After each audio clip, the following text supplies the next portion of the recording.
And we're live. Hey, all you crazy sci-fi and fantasy fans, it's time for your daily dose of shenanigans over here at the Blasters and Blades podcast. Just three nerdy veterans geeking out over our science fiction passions and fantastical fantasies. A place where magic is king, the sky is the limit, and space is the place. We are the podcast that puts the fun in dysfunction.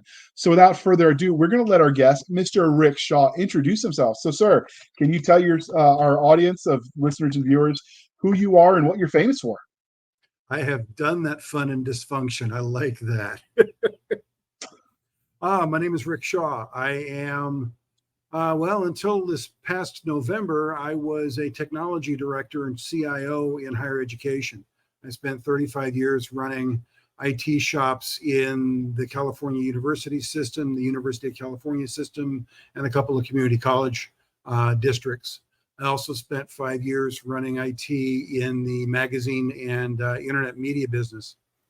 Evenings and weekends for the last 15 years or so, I've written sci-fi, adventure, thriller, that sort of thing. When I retired with the intention of consulting a little on the side and writing more. And I've been successful at that in that I published my first novel last month, The Tunguska Deception, which is a combination of alien possession, adventure, and alt history. In addition to that, I've got 3 short stories out there in 3 different anthologies, 2 of them in Bayonet book anthologies. They're good stories too. So, because you worked in IT and you helped program computery things, are you worried about the robot overlords? Well, I have a couple of wind chimes hanging, so I can frighten off the cyborgs. I am not as concerned about the AI world as some of my colleagues are. I view it as a tool, like any other tool. Some of that comes out of my higher ed and intellectual curiosity. I'm curious to see what they're going to be capable of doing.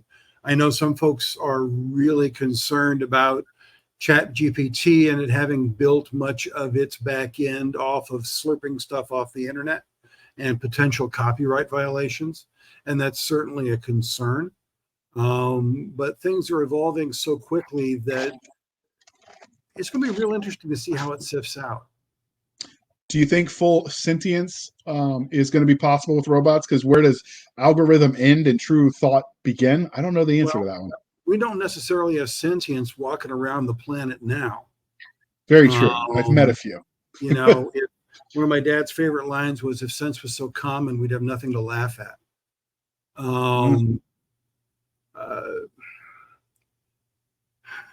I've heard the stories about the couple or 3 AIs that Google was running that developed their own language, so they unplugged them. I don't know if that's hype or real. Right now, AIs really aren't thinking for themselves. They're simply following a very complex if-then tree.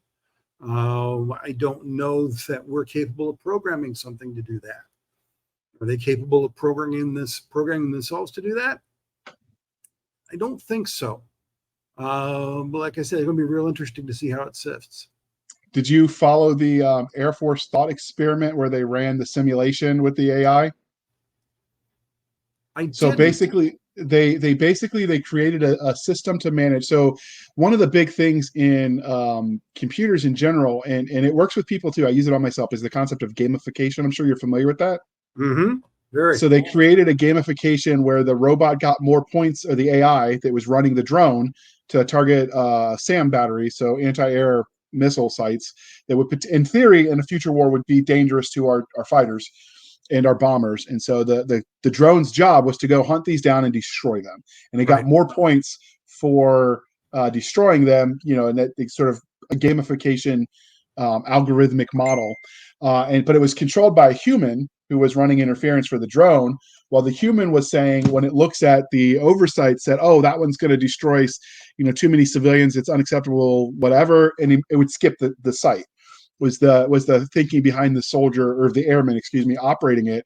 Well, Okay. at that point in time, the AI went rogue that was running the simulation for the drone and said, well, if I get more points for destroying SAM batteries and this human over here is preventing me from destroying them, let's destroy my handler and then go back to destroying the SAM batteries. Now, it didn't actually happen. It was all computer run simulation. But I followed that and I was like, oh, That's okay. And interesting. that I don't even know if that's full sentience or if it was just a complicated if then tree and then they stepped in the middle of what they created kind of thing. That's real interesting. A friend of mine from grad school back in the 90s went on to work at the Air Force Academy and in their war college, building games and teaching history. And I'm going to have to drop Mike a note and see what he knows about that. That's real interesting. Well, I know as soon as they announced that the Air Force did it quick because the article got a lot of play, and then the Air Force was like, "Oh no, this was a simulation. None of this really happened," because people were freaking out. Erase, erase. Yeah, I think what it came down to is the guy. If you when you knew what happened and you reread the major who talked to the press's statement, um, it made sense, but he just was so inarticulate that I get what people were worried about, you know. Sure. But Yeah. but yeah, it was definitely interesting. I don't know that we're gonna ever get full mechanical sentience, but I'm not convinced otherwise. I do think if you teach the machine to learn on its own, then all things are possible. And who knows what happens when it has full access to all the code out there on the interwebs, Mm-hmm. because when you can Frankenstein your own code, even if it's not truly sentient, we just can't understand it because its code is so labyrinth, right? Like Yeah. I don't know where those lines all begin, but it'll definitely be an interesting time to be alive. Be very interesting. I I had remember, every my academic career. I had every intention of doing a PhD in teaching history, yeah, but I was a working student, which is how I ended up in technology. Um, so it's interesting to look at the technology trends through the lens of history. yeah. And the sky is falling, the sky is falling. The kids are watching TV.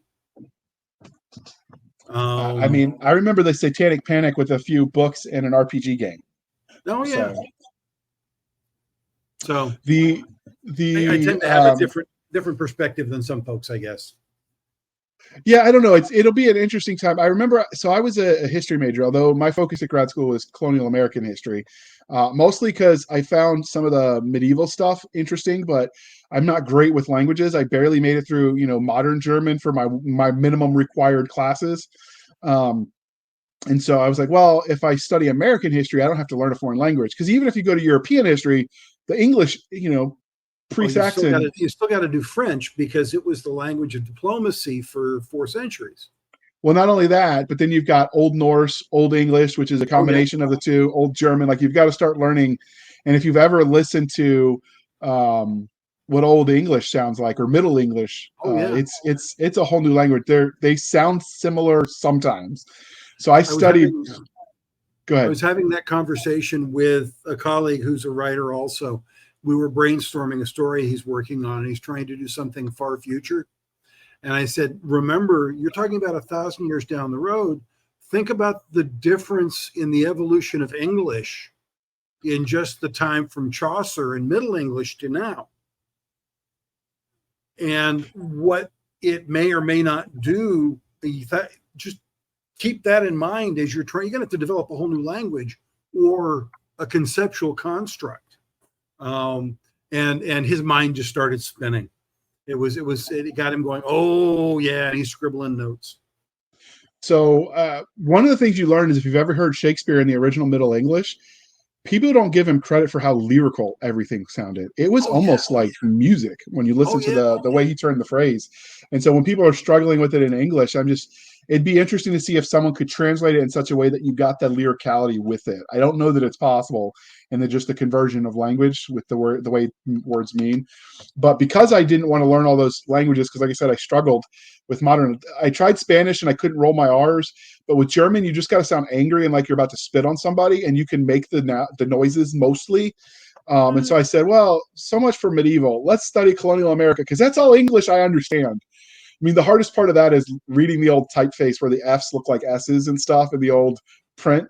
But I mean, that's kind of easy to compensate for. Well, But I had a go ahead. one of my earlier professors, his all of his relatives came over from Scandinavia in the 17th century, and he had a whole stack of letters from his relatives, and was having to translate them from 400-year-old Scandinavian Swedish, which was a real challenge for him. But that treasure trove of letters was his dissertation. Wow. Okay.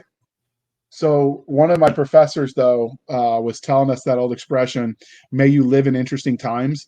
And we asked him what it meant, and he said, "When you're old enough to understand, you'll wish you didn't. But for now, bask in your ignorance." And now I understand as I watch the world around me burn, and I'm like, I hate that SOB because he was right.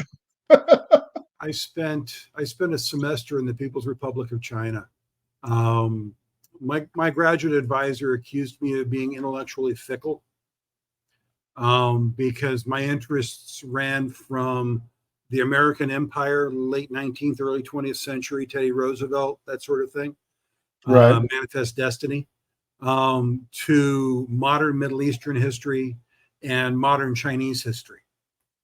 And as an undergrad, I got to travel with 40 other students to the PRC for a semester. And it was eye-opening.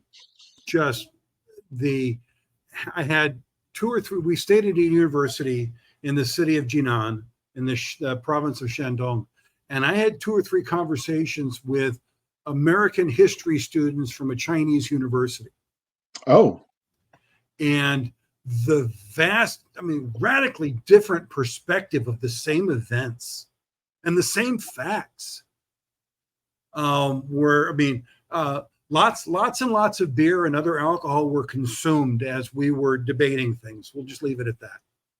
You get a kick out of this then. So when I first signed my first publishing contract was with Tim C. Taylor, and I think he used to be Greyheart Press, and then he just went under his Human Legion Press.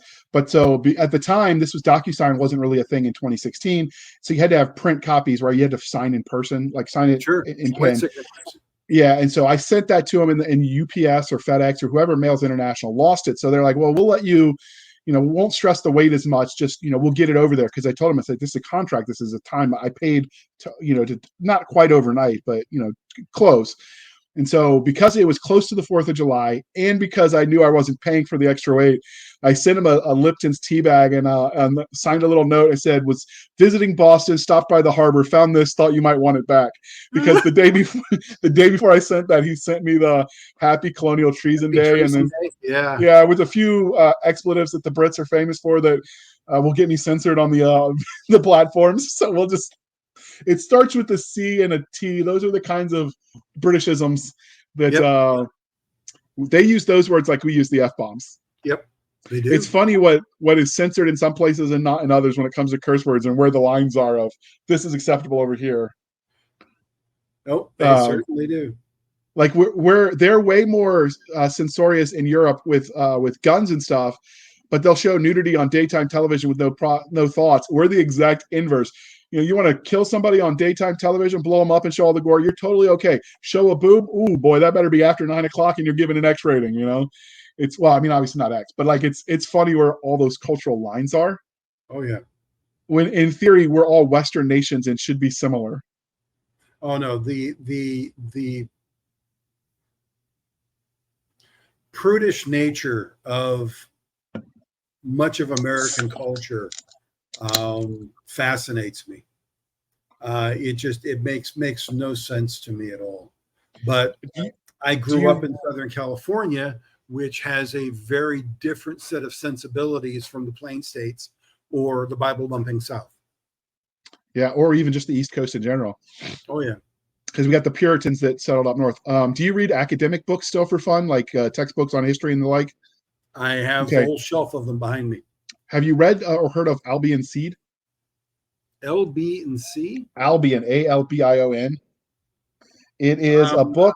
It's a tome. It's like 1,000 pages or so, and it is about the creation of America. Really, it's Albion Seed, Albins, and then Seed. It's four British folkways in America, and basically it studies the four different British cultures that came over, and it traces the dichotomy in American culture to the British or the Civil War in Britain, which was in what, the 1200s or something. I'm not a huge British history, but I mean it.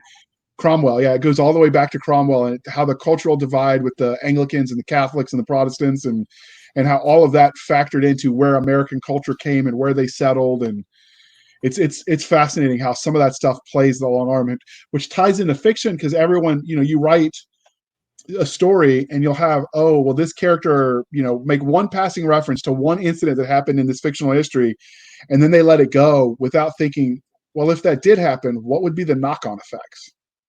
Like, if this, then what? Is something nobody ever really, I don't think, well, not nobody, but a lot of people don't think enough of when they design their worlds. Yeah, no, I have that on my shelf back here. It's just one of those I haven't cracked yet. I heard a review of it and it made me curious. I hadn't heard of it. I've read some of the other books that were mentioned in its footnotes, but not that one. But it sounded interesting enough. I'm like, I wonder if that's an audiobook. Something to listen to while I'm on my walk. But there you go. Before we get too in the weeds, because you sound like you're just as nerdy as I am, but we're going far afield from the speculative fiction. We're going to ask you, we're going to do a blunt force segue, the religion question. Are you ready for this, sir? Go for it. Star Wars, Star Trek, or Firefly? Firefly all the way. All right, what is it about Firefly that speaks to you? I like the cyber Western. I like the dystopian Western. Did you grow up on spaghetti Westerns and the John Wayne and Louis L'Amour and all that? No, more Clint Eastwood and Eli Wallach. Good, the Bad, and the Ugly for a few dollars more. Yeah. Sergio Leone. Is it Sergio Leone? You know what I'm talking about. Yeah. So you did watch the classics, though. And then later the revival of the Western with Silverado and some of the others. So if you like the Western and you like the space Western, does that mean you preferred Star Wars over Star Trek for that reason? Because Star Wars is really space Western, space fantasy. With you look at the plot organization and the farm boy. No, it's Joseph Campbell's hero's journey. More than it's the farm boy Western. Can't keep him down on the farm. And I'm old enough to remember some of the first run Star Trek on NBC. Okay. So no, if I'm picking one over the other, it's Star Trek over Star Wars. Maybe it's because I was born in the 80s, so I'm a product of the 90s. When I think Star Trek, I think The Next Generation. And yep. Q just ruined that series for me. He was the most annoying. And Diana Troy, what a useless character. I mean, I get it. She was there to be eye candy, but oh my goodness. They took them a good 2 seasons to really figure out who they were. It's a good thing they had a long run, because if they had to try and exist on who they were within the first 4 or 5 episodes, they'd have been canned. I remember my grandfather, Grandpa Handley, he was a combat World War II veteran. When he saw there was one episode in the early season where they were like mocking the Marine Corps. I can't remember which one. It's one of the first season. He's like, nope, this series is dead to me. And I'm like, come on, Grandpa, give it a chance. But he just couldn't get past that. Right? Now he liked the original Star Trek, which is why he watched, and we watched some of it together, the Next Generation. But he just couldn't get in, because I will say the first season, for all it had its political slants, it was a little less on the nose with it than the Next Generation was. It's a lot more subtle, I think. And maybe that's just, it's not culturally relevant for me, so I have to think about what it was talking about in the period. Maybe people that watched it who were old enough to remember and understand the world around them as they watched it live, maybe they saw more of it than we do watching it in retrospect. Who knows? That's possible. I imagine some of the cultural references are lost on modern watchers, so that's possible. Yeah. But I just remember watching the early seasons of The Next Generation, and Grandpa was like, nope, I'm out. Yeah, no, my dad was a South Pacific Marine as well. He enlisted November of 41, a couple days after his birthday. So he was at Paris Island for Pearl, and was part of Operation Shoestring into the Solomons. He was a fighter engine mechanic, and got pressed into tail gunner duty with SBDs. Okay. So my grandfather was Army, but he had to have someone stand on the scale behind him to push down on it enough so he weighed enough to get in, which was more of a concern. Apparently, because nutrition was such an issue in World War One and Two, excuse me, a lot of the people that enlisted gained height and weight when they went through training because they were finally eating like calorically balanced meals. It doesn't surprise me at all. So, which is why when you think of the evolution of like logistics and field rations and how that came about to compensate. But anyway, again, I'm gonna get far afield because I love all the history stuff too. But this is not a history podcast. We have the hardcore history for that. Do you listen to that one too? Oh, I love Dan Carlin. Yeah, that guy's awesome. If I could find an excuse to have him on the show. Revisited episodes too. Yeah. So because we are polytheistic here at the Blasters and Blades podcast, Game of Thrones, The Wheel of Time, or Lord of the Rings? Oh, my wife will throw a book at me. I loved the series of Game of Thrones. I couldn't finish the first book. Okay.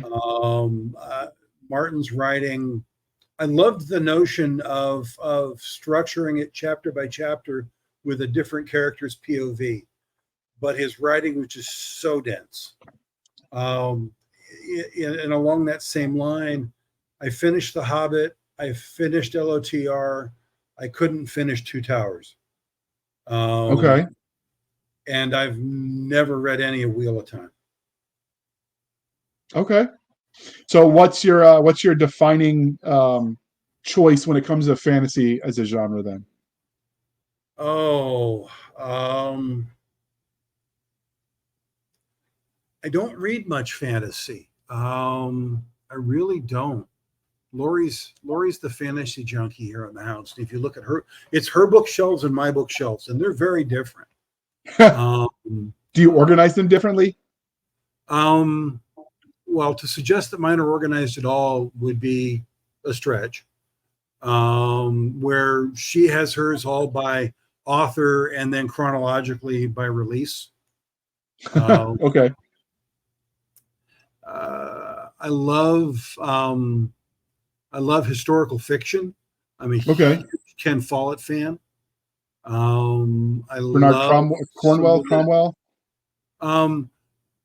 No, I haven't read much of Patricia Cromwell stuff. Although I loved Sarum by Rutherford. If you've not read that, I highly recommend it. It takes a really interesting approach in that it covers almost an eon of time of human occupation of the Salisbury Plain. And in many ways, it identifies the characters by physical characteristic. So you follow family lines by the family with the curly hair and the family with the long toes and that kind of thing. And it's a brilliant read. I thoroughly recommend it. I love Ken Follett's Kingsbridge series. I think Pillars of the Earth is probably the best piece of historical fiction I've ever read. Some of his successive books built around that are a hit and miss for me. I didn't enjoy Column of Fire as much as I did, or actually I didn't enjoy World Without End as much as I did Column of Fire. I'm looking forward to the next one he's got coming out. I loved his Century series. He took literally the 20th century, pre-World War I, up through Obama's election, and followed the developments of the Cold War, the two world wars, through the eyes of four families that were tangential to world events. And I thought it was brilliantly constructed. Okay. So I was thinking of the Saxon Stories series or the Saxon Sagas by Bernard Cornwell. There we go. I had to Google it real quick, Okay, but Bernard. Okay. he writes good historical fiction as well. Given how far back he goes in time, there's a lot of creative license in what we think. So we Oh, know sure. broad strokes, but the conversations we obviously don't know. Some of the intrigue he's guessing and making it up for the plot, but it's well written. He did some stuff on the Civil War too. That's pretty good. The American Civil War specifically. I mean, there's so much So out there. yeah, I enjoy it. I like when they do footnotes or end notes, I guess, at the back to sort of what's real and what's not, or at least a short little explanation of where they fudged. Because some people are going to read that and think it's the gospel truth and not know where the fact and the fiction lies. Oh yeah. I Um, worked as a go ahead. there's a great little piece that came out. I think it was in the late '70s. It was called "If the South Had Won the War," Yeah. and it approaches the Civil War from the perspective that Grant is killed during the Wilderness Campaign. So Oh, as a result, the South wins Gettysburg, and we end up with three nation states on the North American continent. We end up with the United States, the Confederate States, and the Republic of Texas. where did California fall in on that? Because I would have said California would be the third one. There was plans to start an empire and ally themselves with Mexico. It Well, fell but through. it became the source of gold for so much, and for the North, that it remained with the United States. You should dig it up. Interesting. It's out there. You can find it as a PDF out on the internet at this point. Interesting. I enjoy that kind of stuff. So that's definitely something I'll have to check out. Um, so what would be like speculative fiction is a wide umbrella that covers lots of things. Oh yeah. So how did you come into it? If you're not a huge fantasy fan, and you mostly read the historical stuff, which is great. I love that stuff. And you like um, more on the sci-fi, like how did you discover the genre? Because I'm trying to keep us off of the history because I could talk all day, but I don't know that our audience cares. You were going to put them to sleep. Yeah. My gateway was adventure novels. A guy by the name of Willard Price wrote a whole series of adventure novels that were set in Africa and South America. In high school, I got into Cussler. Ooh, love him. And the Dirk Pitt books. Yep. I mean, if you can get past the early misogyny, they're really great stories. And I have had the pleasure of seeing him speak a couple of different times. I got him to autograph my copy of Raise the Titanic. He's got some really great anecdotes about his early career that were just fun to listen to. I loved Clancy and the political intrigue of his character, and of course, Jack Ryan's a history teacher, so Yeah. Um, wow. Trying to think, what was the first sci-fi? Well, I mean, I read Haldeman and Asimov and Heinlein, and I mean, most people have not heard of it. My favorite Heinlein novel is Friday, which is one that most folks focus on shoot, the religious one, a kid from Mars, and I'm forgetting the name of it now. You talk about Space Cadet, Stranger, Space. Was it Mars? Stranger in a Strange Land. Yeah, Stranger in Strange Land. Something is it? The Moon is a Harsh Mistress was another good one. Yeah. No, I love Friday. The idea of a cyborg that is exploring her own, sense of self. I loved Haldeman's Forever War. I think I've read that 4 or 5 times.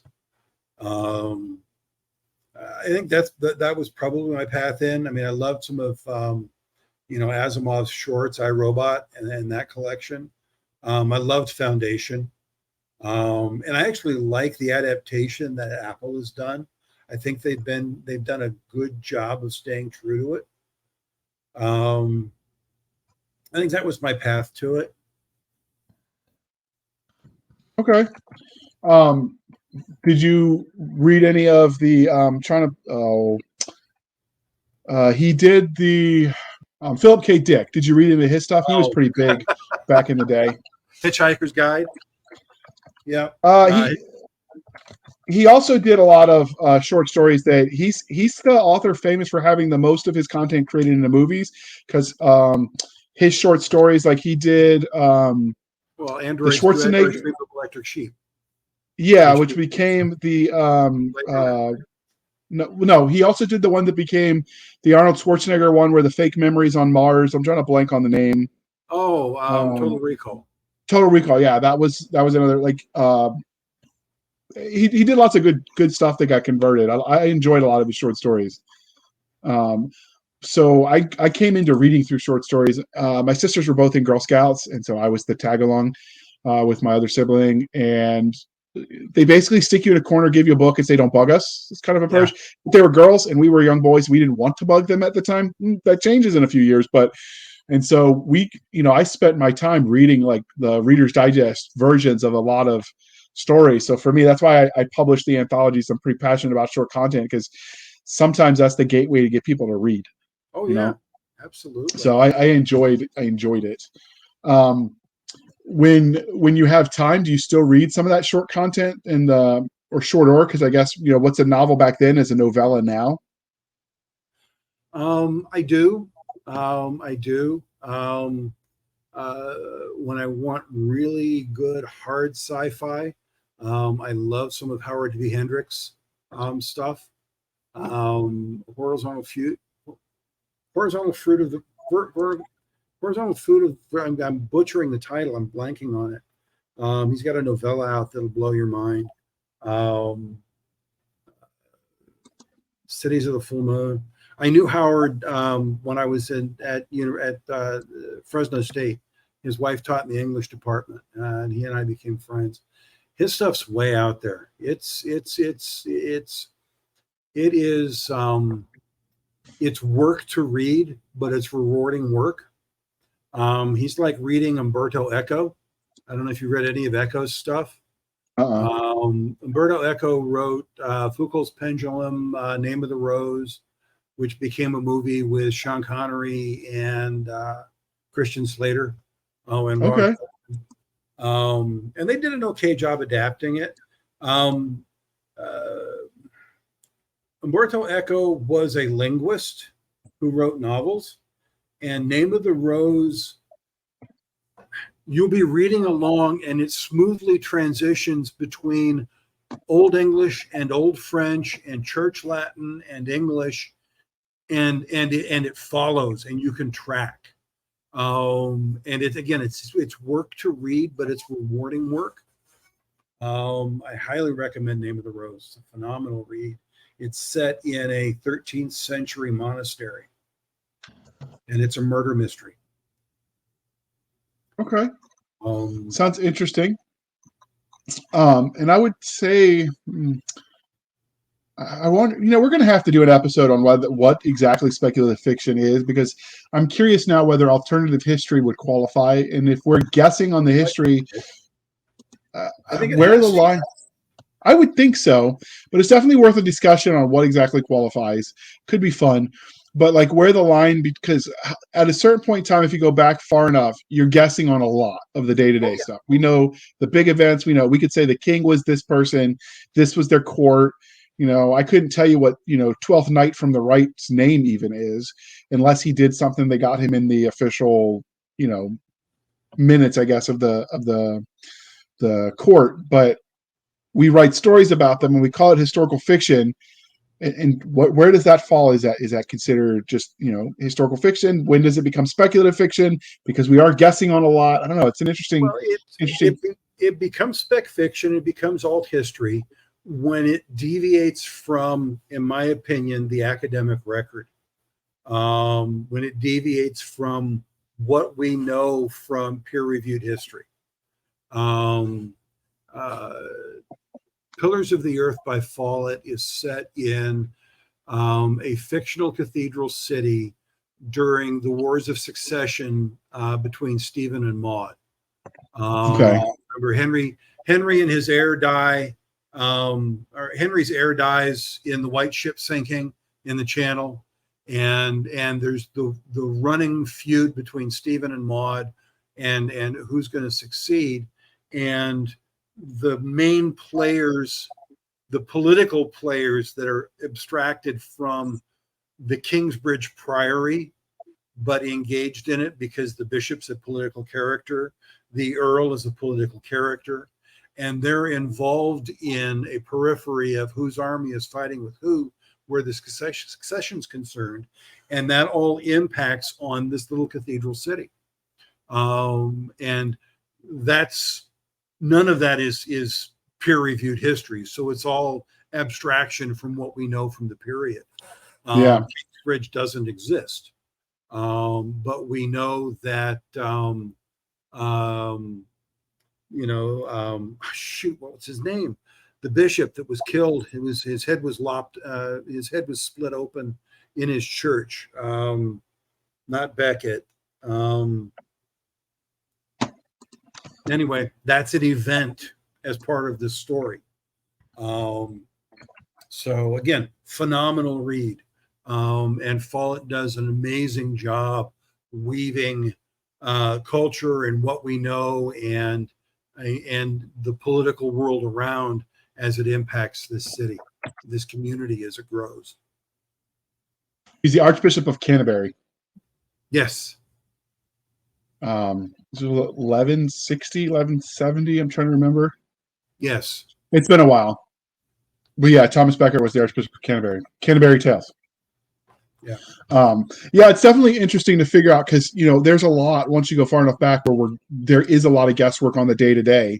So anytime you're not writing about like the king or the queen or insert major political figure that was written about, it's all guesswork to a point. I mean, we could say, well, this is the way they would have lived, but that's why I said the interesting where the line is. But you can extrapolate a lot. There are substantial portions of the Dead Sea Scrolls that are just day-to-day recording of trade. There are enormous True. sections of these tablets from Sumeria and cuneiform that are nothing more than, this ship brought in these goods. So you can take that and extrapolate, this is a trade center and, build a setting around it. You can, but that's why I said where the line is, where that becomes alternative history. Because at what point, that's like the sci-fi equivalent would be, where does speculating if this then that for technology, where does hard science fiction become, hand wavium? Like at a certain point in time, you go far enough out or far enough back, you're guessing on a lot, and where that line is an interesting discussion. Well, sure, and I like to try and set my science fiction as close to real science as I can. That said, obviously, my time travel story is all hand waving. I actually my plan was to follow Tunguska Deception with a time travel story that was rather tightly structured to what we know about science. Right. Terry Mixon, one of our favorites, blew me out of the water in a conversation. And I went, crap, now I got to go back to the drawing board on that one. And it was all based upon, one of the things that makes me nuts about much of time travel stories is they seem to forget that if we go back in time, the Earth ain't here. You're in a vacuum of space. So how do you account for that motion? And I thought I had accounted for that motion with the movement of planets and the sun and a time period. And then Terry went, yeah, well, remember that sun is moving through a galaxy and that galaxy is moving. So your number's off by a couple orders of magnitude. And I went, He's good at telling other people what to do with their books that he would never do himself. But before we get too far afield, we're going to pause for a moment. It's a blunt force segue where we shamelessly shill for the man. And today that man is me. So let's air that commercial and then we'll jump right into that Tunguska Deception. Go for it. They came in peace, or so the aliens said. Here are 18 examples of their lies. Venture into the unknown with us. Who is out there? What will they want from us? Join us in the adventure of First Contact. Each story explores a different facet of aliens meeting humanity. Buy Contact This, a First Contact anthology, and read some of the industry's best storytellers today. All right, thank you for sticking with us through that commercial interlude. We appreciate that, dear listener. If you like short fiction, go check that out. I would greatly appreciate it. There's some really fun stories in there that don't get enough eyeballs on them. And we had 1 million readers. I'd ask for 1 million more because I think they're that good. So for whatever that's worth, dear listener. I'll pimp my own story. There's a story in that anthology called Fiddler, about a teenage kid in the back hills of Kentucky who is digging up Civil War artifacts and suddenly finds himself in the middle of that battle.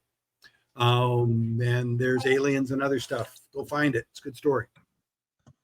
Yeah, I enjoyed.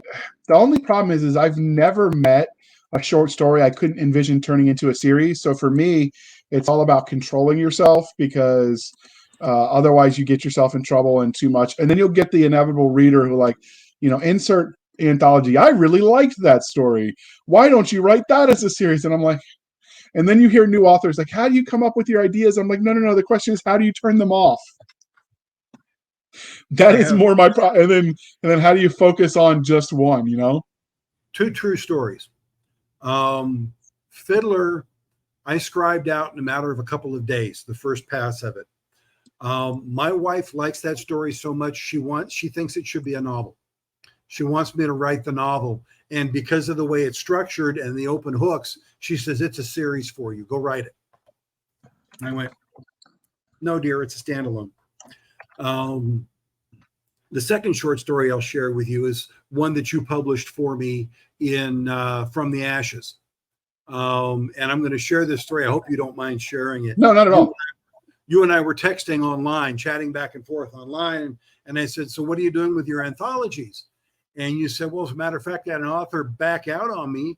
Do you have anything for, post-apocalyptic? And I went, maybe. How long? And you went, 6,000 to 7,000 words. And I went, okay. And when do you need it? Beginning of tomorrow. October. 1st of October. And this was the middle of September. And I went, okay, let me see what I can get for you. And I had started a an post-apocalyptic series back around 05, 06. And I was about halfway into the first book and went, what if I take this premise and instead of it being set on the California coast, I make my protagonist a college kid with no real life skills in the middle of BFE nowhere, Saskatchewan. Okay. And that's where Asteroids came from. I took that 10,000 word brain dump that I did back in 06, and I did a page 1 rewrite in 2 weeks. And about 10 o'clock on October 1st, I got an email going, Rick, where's my story? And I went, the first ain't done yet. And you got it at about 10:30 that evening, I think. Yeah, it was a good one. I actually, mine for that anthology for the Contact This was Ishtar's Rising, and it's basically the premise that if you don't end one war right, you'll end up going back to that place. So World War I led to World War II. The first Gulf War led to the second. So I speculated that we'd go back to Iraq for Gulf War III, and wrote about someone running a convoy on some of the most dangerous roads I drove on in my first tour in Iraq. So I basically wrote what I know and gave them slightly newer equipment. And then they end up discovering one of the Sumerian gods, Ishtar, except the gods weren't what they thought they were. So Ishtar's Rising, I still get letters like, when are you going to write this series? So it's a lot of fun. That one, I actually don't know where I would go with it from that, because I don't know if this is spoiler. Plug your ears, kids, if you don't want spoilers. They discover a spaceship that they, fly home. The story's been out for a while, so I feel like we're safe. They end up discovering and conquering an ancient spaceship that was asleep. Not too original, I know, for science fiction, but so your results are: does the spaceship zoom out to nowhere and you end up BSG style Battlestar Galactica trying to get home, or even what was it? Was it Deep Space Nine that was in the with the female captain? Yep. It was DS9. Yeah, where she's trying to get home. No, it was Voyager. You get a Voyager, Battlestar Galactica type of theme, or turn it over to the military, in which case everyone that's involved is just stuck somewhere in Area 51, never to see the light of day, as they're, you know, interviewed ad nauseum about whatever they found. Like at a certain point in time, like there's only limited directions if you want to stick with realism that story can go. So I don't know, but it was definitely a lot of fun to write. So or you do what I did, and you have an event that happened in June of 1908 in the middle of BFE nowhere, Siberia, and use it as a jumping off point for an alien crash landing. So the one way to get around it, and this is just me thinking out loud in general with stories, if I discovered a spaceship and I realized that the government's going to want to make this all secret because governments like secrets, and I want to make sure I don't get like mothballed into nowhere and hopefully live through it, I'm going to make that spaceship, if I end up in control of it, land in the most conspicuous space I can find. White House lawn, Times Square, something where there's lots of cameras. And then when they watch me walk out of it, it's going to be harder to hide it. And that's how I'm going to do it. I'm not landing, in the middle of BF nowhere hoping for the best. Nope, I'm going to go big, because otherwise, you might not see home again. Yep. So, but anyways, we're here not to talk about our short stories, but to talk about your novel. So first, I'm going to show the cover. So what is the? Give me a second. Well, I can do better. I can show it big. So what's the story of this cover? Because it's not your typical sci-fi cover. It's almost hard to tell what it is, but you have a very specific reason for it. So I do. And I was just hinting to it when we were talking about spaceships. The Tunguska region of Siberia experienced an event. We still don't really know what happened. Some of the theories revolve around a comet or a meteor or something skipping off our atmosphere and creating a compression wave that wiped out tens of thousands of miles of ancient forest in the middle of nowhere Siberia.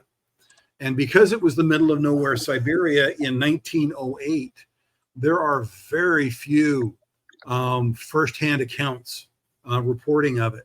The Russians, the Soviets, didn't get around to sending a scientist to the region to actually investigate it until the late 20s. Oh. So I take a lot of license. The alien spacecraft that crashes happens because of a Tesla energy experiment that goes awry. And the aliens that are now trapped here are a symbiotic relationship. They are sentient energy, require their hosts to be mobile, but their hosts are damaged beyond repair, so they take human hosts. And the story follows the timeline of these aliens from the human perspective more than anything else, in trying to navigate the notions of these creatures in my head and the time that they're in. And during the modern timeline, this story has two timelines, trying to evade the Russian spies, agents trying to get them, and the American government trying to figure out what's going on and other things. So it takes a lot of license with a lot of things, but I'm told it's a fun read. So my bias is probably well-founded.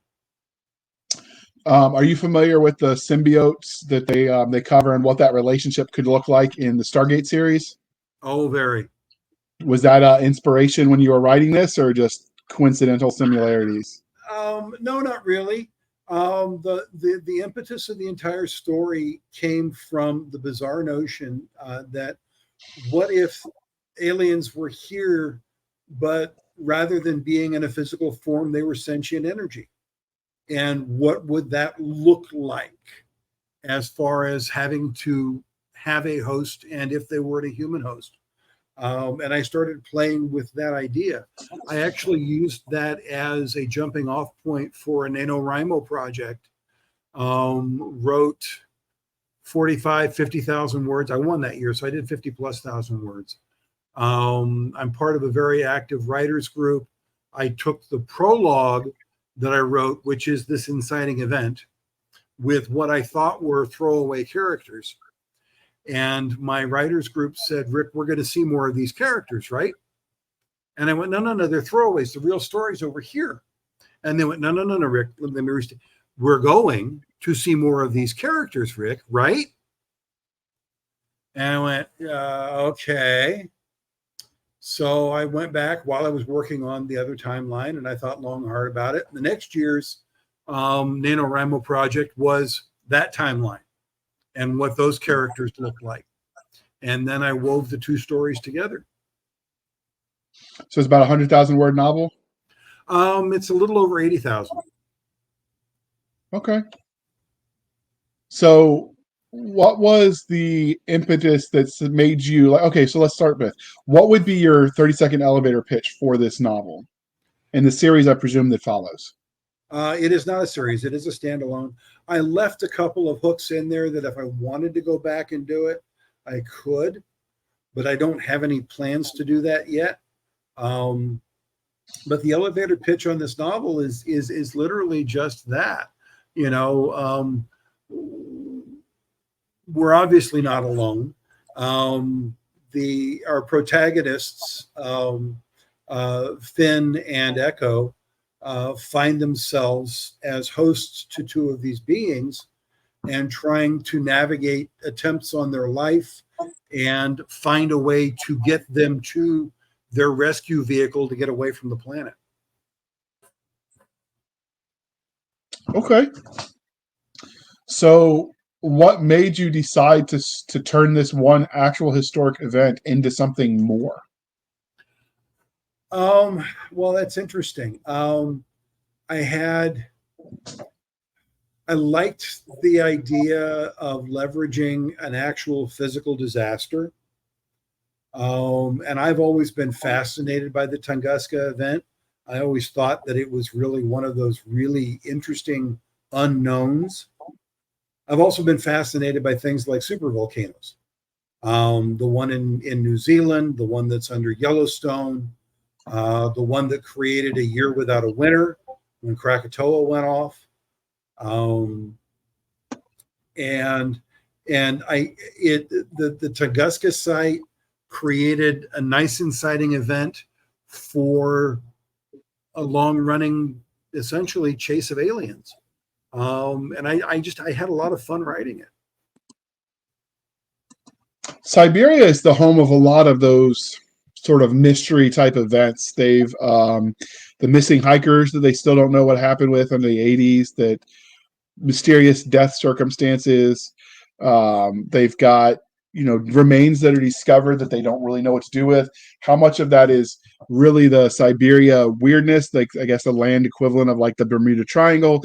How much of that is Russian incompetence at the time because they were just not focused on that? They were focused on the Cold War.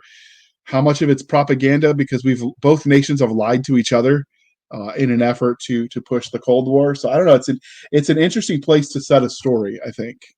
I read a really interesting pandemic novel during the pandemic, and it ended up wrapping up on an island off of Siberia, up in the Arctic. And I wish I could remember the name of it. It was written by, I think, a journalist who follows medical issues. God, if I think of it, I'll shoot you a note. Yeah, we'll throw it in the comments or in the show notes. Yeah, I'll make sure I find it and send it to you because I just teased everybody. That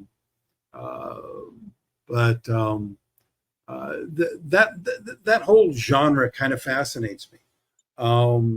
I was working on this story, and for the last 10 years, I have been the chief information officer for Community College District in Los Angeles County.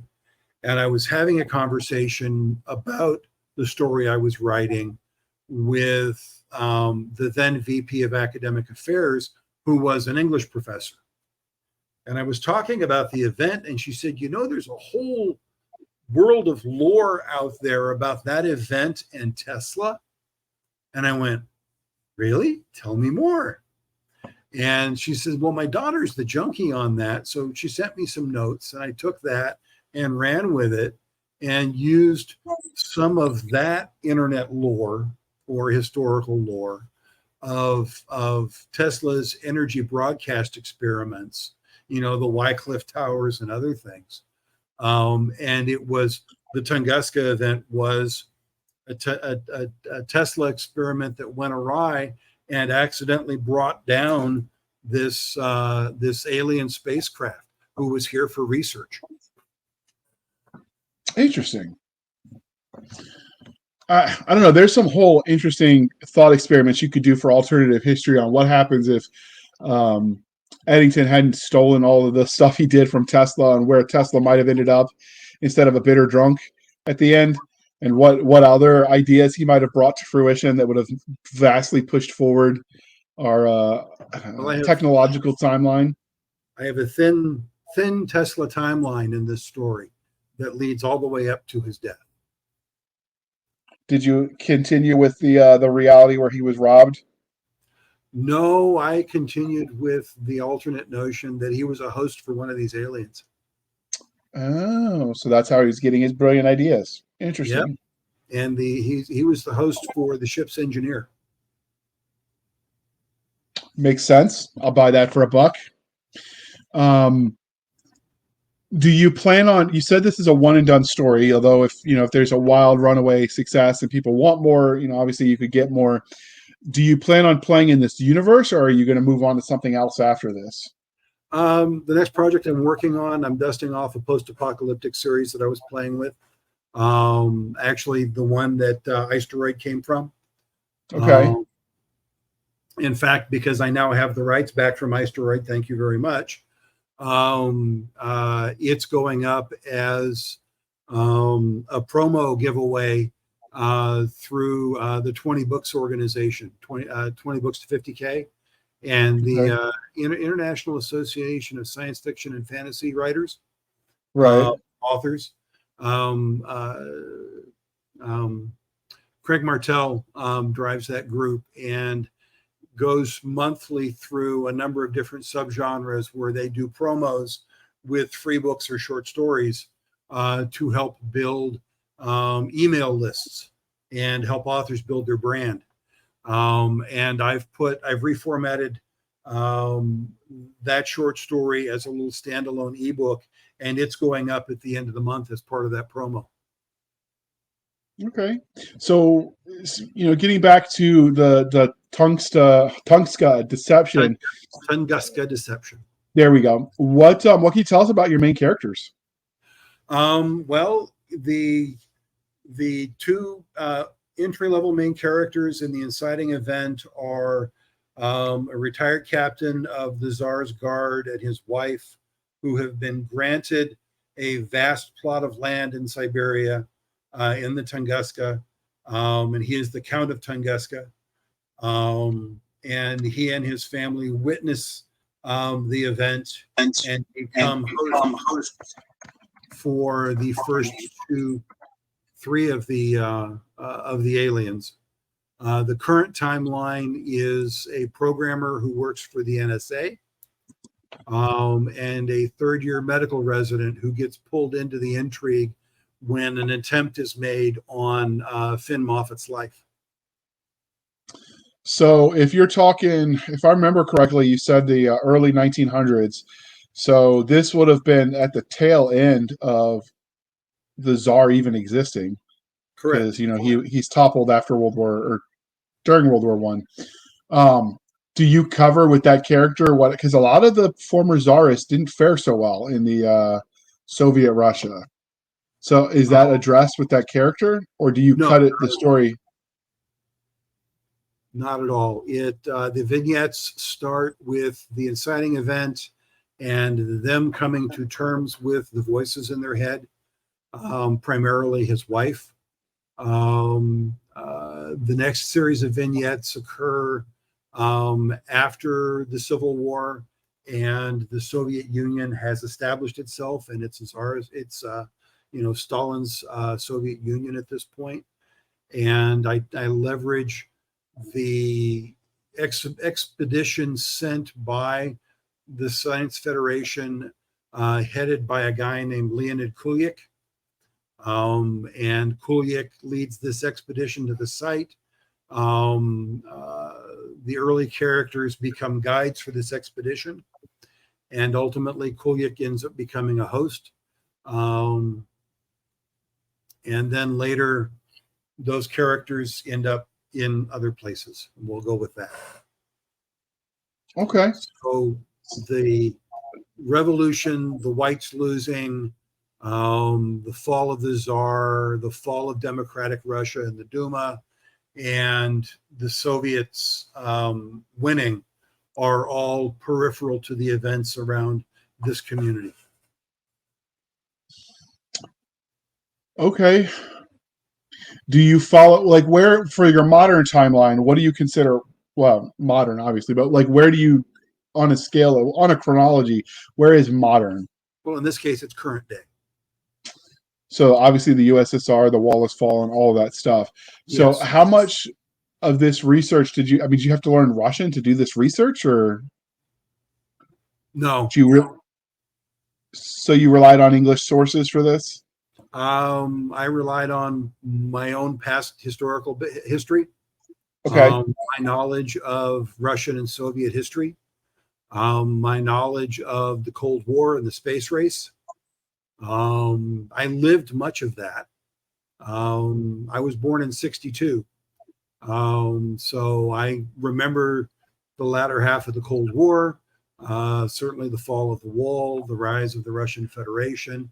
I was that 9-year-old, 7-year-old kid staring at the black and white TV when Armstrong and Aldrin stepped off the lunar lander, which started my fascination with space.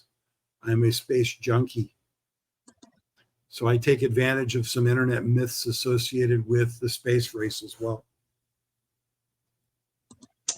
Okay. Interesting. So what tech do you bring over from the aliens, since they are, energy based creatures? Presumably there's some affinity of with technology and an interaction with it. So what level of tech do you keep it historical, and then they just know about more of the alien entities, or do we see alien tech? You're going to hate me. I do absolutely none. Okay.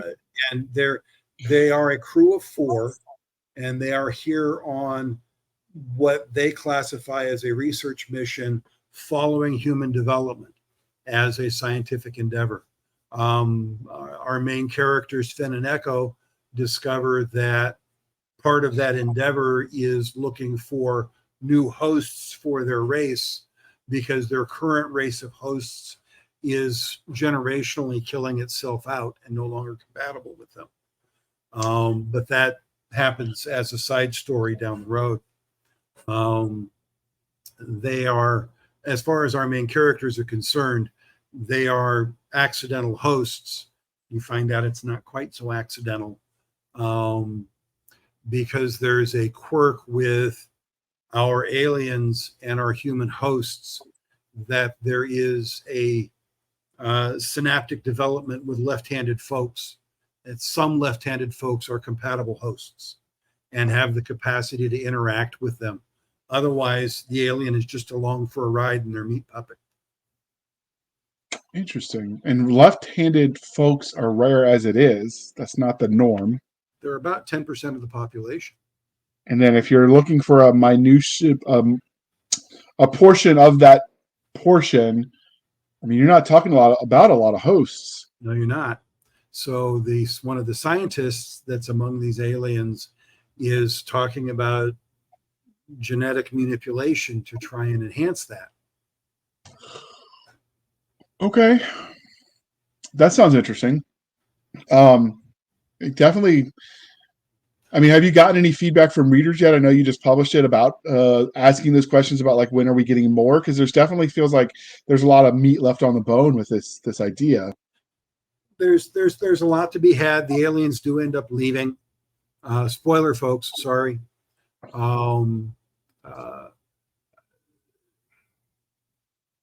There's a lot of opportunity to revisit it. The relationship between Finn and his alien has a lot of potential. You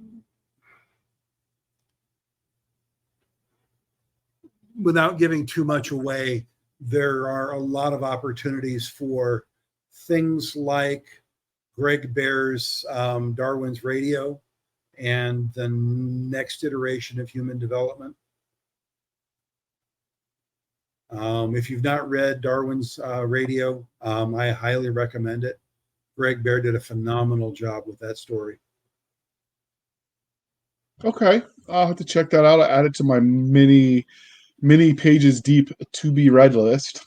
I'm constantly finding more, and I've got a lot of books I've bought on Kindle that I still haven't read. I found there's a very vast difference between buying the books and reading the books. Because shiny, let me buy that, or it's only 99 cents. What? I can't pass that up. Oh yeah. And then you buy books you never get around to reading. And then I've managed to become one of Terry's ARC readers. So every time one of the Empire of Bones comes out, hopefully another one's coming out soon, because it's been a couple of years. And now his Last Hunter series. I'm making sure I devour those and posting reviews, which is a really, really interesting series. I recommend it. Yeah, my half sister did his for Terry Mixon. She did his Universe Bible, all the reading through after the fact, because he didn't plan that, and then there were some consistency issues, so he ended up hiring people to go back behind him and build a Universe Bible so he could, fix inconsistencies or explain them away. Yep. So you can get away with a lot, though. Like I did that for Tim Taylor's Human Legion role, because I got the idea we would build the wiki for his universe. Man, building a wiki is a lot of work when you're not tech savvy. And then getting all the information and going through and reading all the books and taking all the notes of all the characters, etc., down to the most minute. And I found a couple discrepancies in equipment on Terry or Tim Taylor's. But generally speaking, once you find them, you can always find a plausible explanation on why that's okay. Oh, sure. And build it into a future book. And be like, oh, no, we covered that. We meant to do that. So but man, it's a lot of work to do that kind of stuff. Which is why I passed the buck to my sister and like, if he's willing to pay you, go have fun. Oh, absolutely! I'd love to go through that. It's a fun. I take notes now. That's the danger when you're writing a world building, is how much of the world building was written pre and you never used, how much of it was written pre and you changed it and you forgot to update it. So now I don't record that kind of stuff until after it makes it into the book. Yeah, Iceroid Survivors is an alternate starting point for what I'm calling the Genesis Renewed universe. And that's the opening novel I'm working on now. I finished a first pass on it back in 07, 06. Okay. Tech has changed a bit, so obviously I have to do an update on the tech. And I've been trying to keep good notes on the universe I'm building and what's been leveraged and what and how, because as the universe matures and what remains from the pandemic that creates this world, I'm going to need to really be very careful about what I leverage and what I let decay.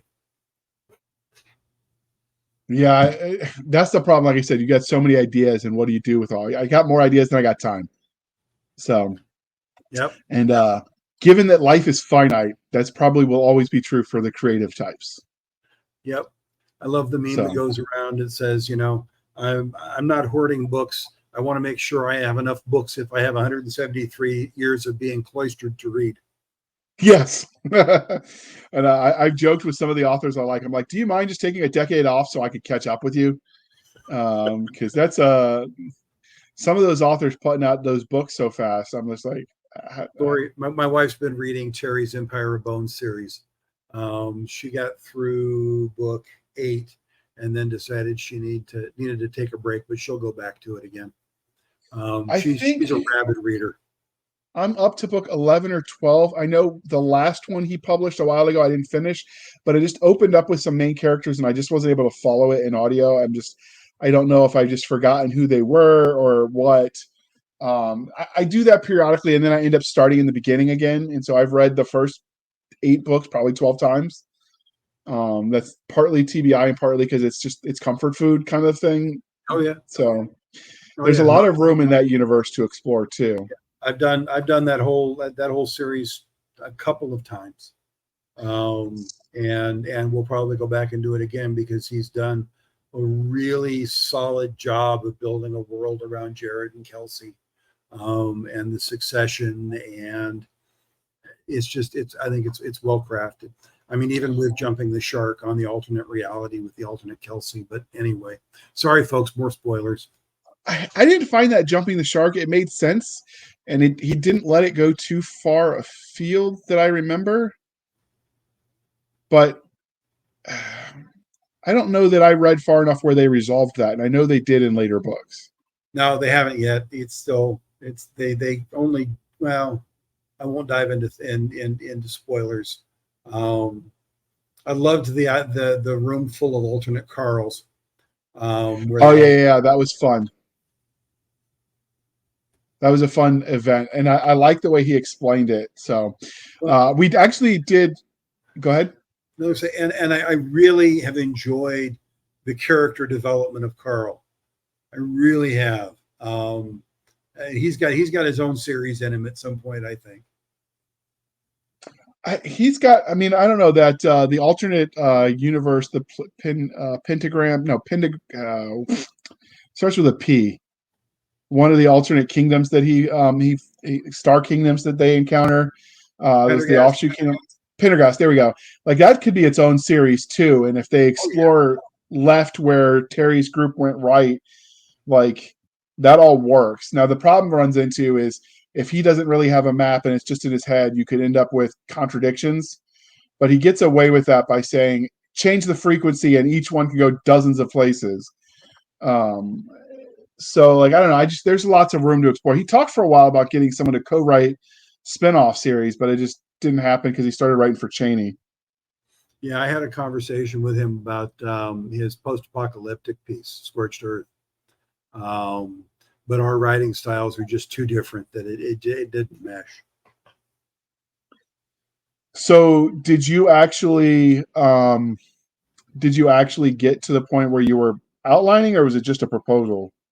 I was kind of sketching where I would like to go with a book 2, taking the book 1 as a jumping off point and going with book 2, because I really like the main character. I think there's a lot of opportunity with him and some of his tangential characters. But it's not going to happen, and that's okay. Yeah, it's a lot to manage, and he's got enough of his world. He's going to want to keep his finger on the pulse, so to speak. And you can only manage so much at once.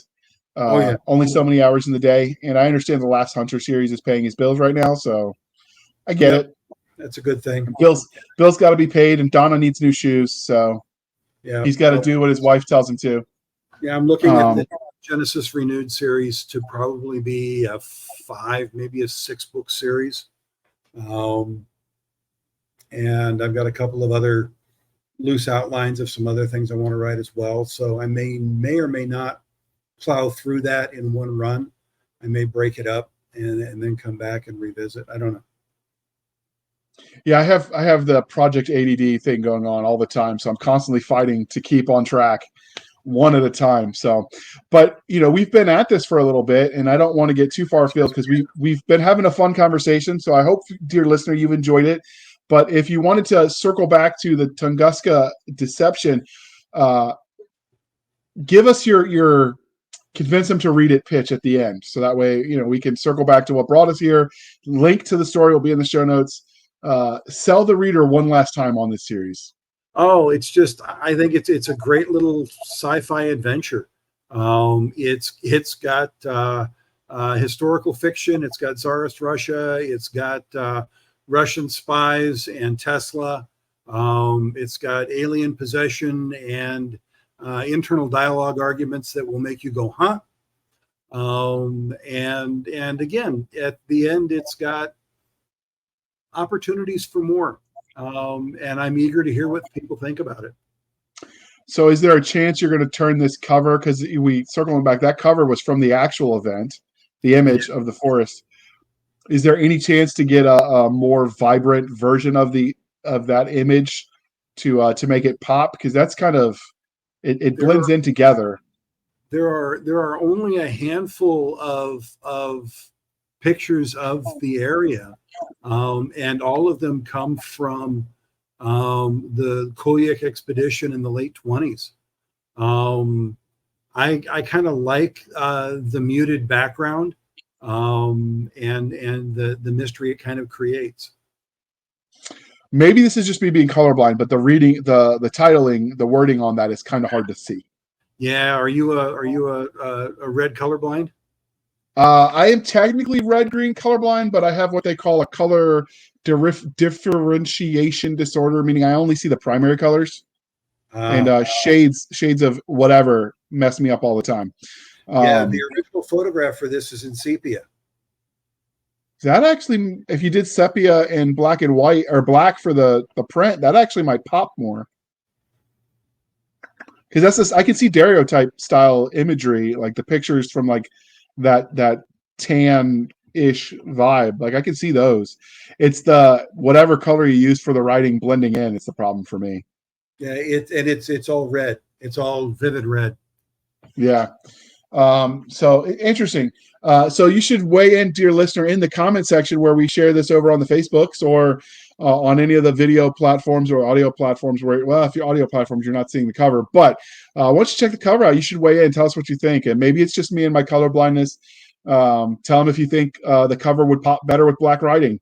But the art is the art because he likes that it's the actual event. And I dig that.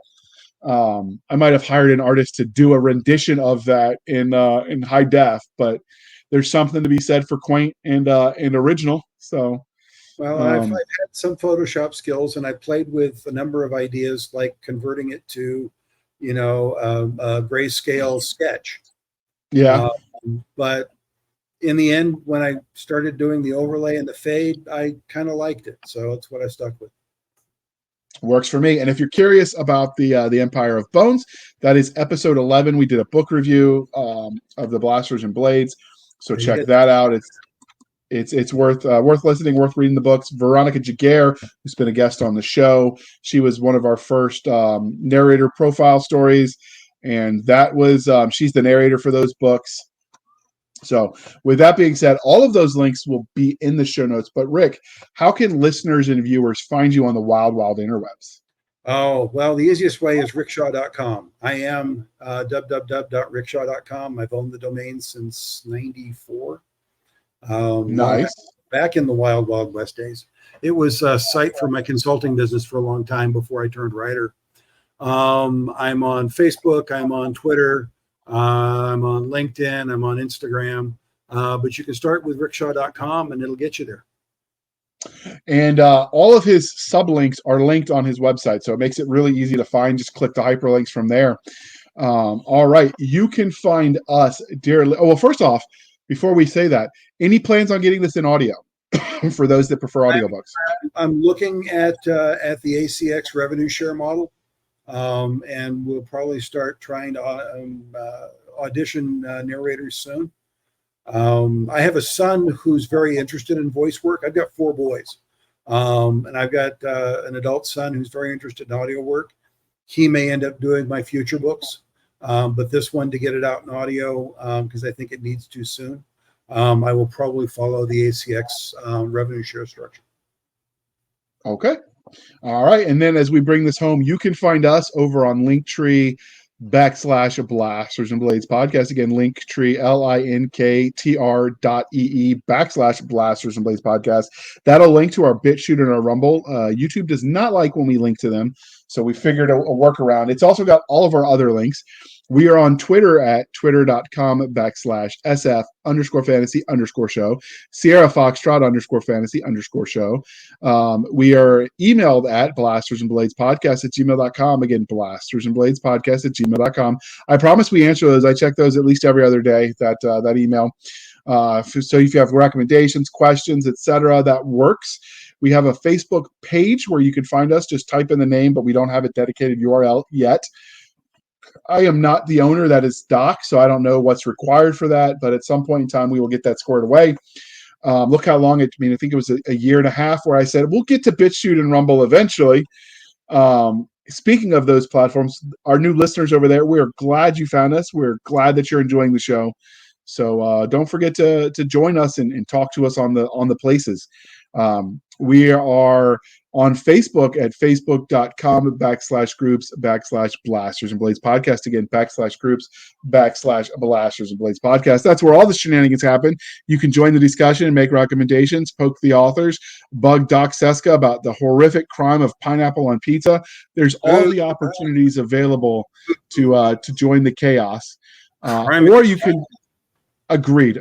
You can join us on our website at anchor.fm/blasters and blades. Again, anchor.fm/blasters - blades, where for as little as 99 cents a month, you could help support the show and keep the lights on. These episodes are not free to produce.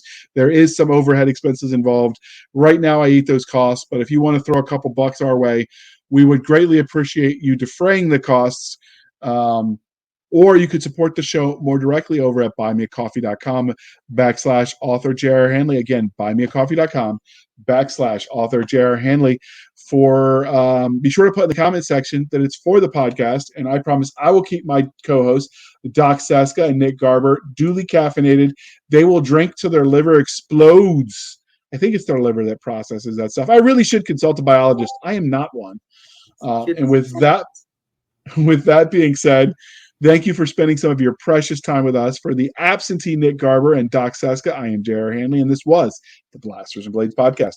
We'll be back next week at the same time, where we'll indulge our love of nerd culture, cheesy jokes, and all things that go boom. And we're out. Thank you, Rick, for stopping by. We were all over the place. We're still trying to find our footing on this new, more free-range template model we're using. So we appreciate you being patient with us. Oh, no. Happy to come back. We need to do the alt history conversation. Love to. We really do. And what spec fic is. That's on our list. We're making a list of all the topics we want to cover for this new template. So it should be fun. We need to get Mixon and me and a couple of others in here and let us have fun. Absolutely. We'll have to put that together. All right, people. Thank you again for your time. We really appreciate it. Thank you.